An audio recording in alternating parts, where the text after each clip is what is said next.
Hi, this is Kat, and you're watching Triple Threat Sports.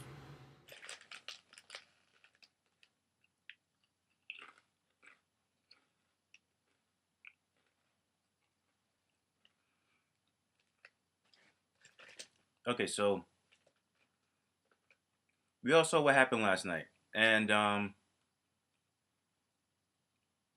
still shocked. I'm still shocked. This episode was actually supposed to be about the event that I went to last week about the Zone Latino 8. Um, I'm actually gonna hold off on that because of the fact that I'm kind of upset of the Super Bowl.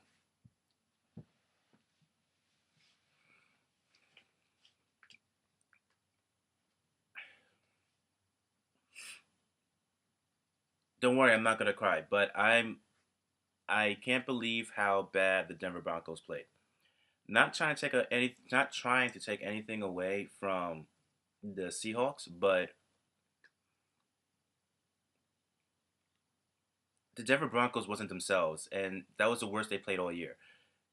Yeah, the Seahawks defense is for real, but I don't believe that was the total story of last night's game.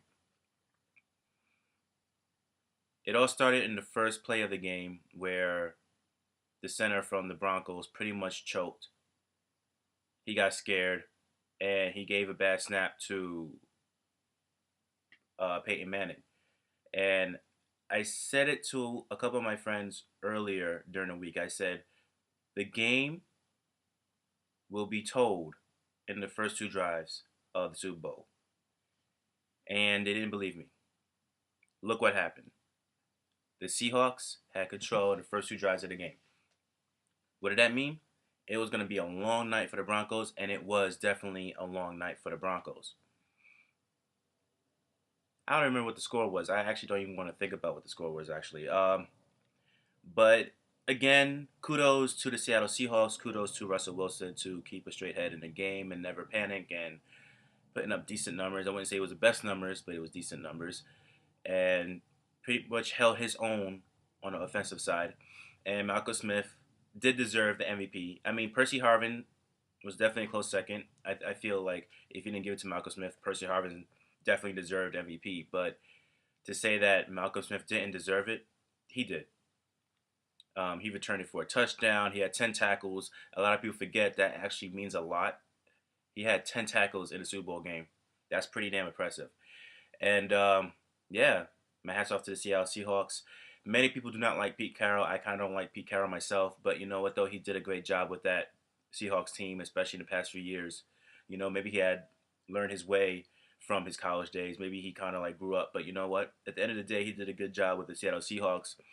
As a person, you know, I have my different feelings about him, but you know what he did with that organization, you know, you gotta give props to him. And again, now this leads to the discussion where is Peyton Manning the greatest quarterback of all time? He's 11-12 now in the postseason, and he choked once again in the Super Bowl, even though it kind of wasn't his fault, but again, it was because he's bounced back from games like that before, and he just did not have an answer, and that was not like him. So again, is he the greatest quarterback of all time? I still think he's the greatest quarterback of all time. Um, Now, if you was to say, is he the greatest playoff quarterback of all time? Hell no. Is his brother better than him in playoffs? Hell yeah. Eli Manning is probably the best playoff quarterback of all time if you really want to look at it. But you can't forget the things that he did during the regular season. You can't forget the numbers that he put up this season alone. I mean, the Broncos scored the most points in NFL history in this regular season, and you can't forget that fact. They had a great season. It's just that it was just one game that they forgot that they were a football team, and that usually happens. For some reason, that always happens in the Super Bowl. Look at the Super Bowl with the Patriots and the Giants back in '08. I should say the '07-'08 season. The Patriots was undefeated. The Giants went there, took care of business. But look at that though. Eli Manning is a playoff quarterback. His record speaks for itself. So I mean, things just change in the playoffs that you can't that is hard to explain. And I feel that's what happens with Peyton Manning. I don't know. I don't know. It's just a weird thing. Will he come back next year? Maybe now. I thought that if he had won a Super Bowl, he was not going to come back, but I think he's going to try to go for it one more time. Because even in this game, he really didn't get touched. The offensive line does a good enough job where they make sure that Peyton Manning doesn't get his head knocked off. So I think he will try to come back for one more championship game. And if he does, I feel like they need a little more. They need more people on that team. They need new people on the defensive line because the way that team was missing tackles left and right last night was very it was embarrassing. It was really embarrassing, and they need to fix that problem because that was just really pathetic. They started off strong early in the game, and then afterwards they just got disgusted with themselves and said, "Hey, I'm not gonna play football anymore." And that's not what you do in the biggest stage of them all, besides WrestleMania, of course. You just don't give up like that. That was really really sad to watch last night. Of the defensive players missing tackles left and right, it was just very sloppy, very sloppy. And this is probably the most I've ever talked about football because this really really got to me last night because I really thought the Denver Broncos was going to win 30-27, and it ended up being the Seattle Seahawks just dominating the Denver Broncos. It was just bad.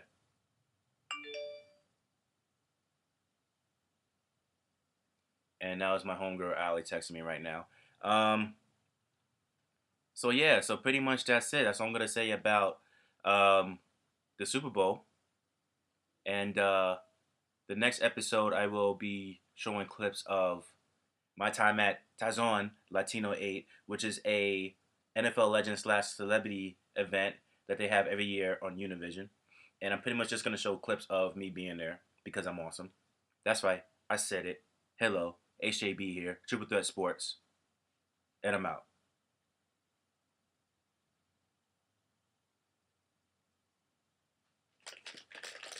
I'm going to continue eating my Doritos here.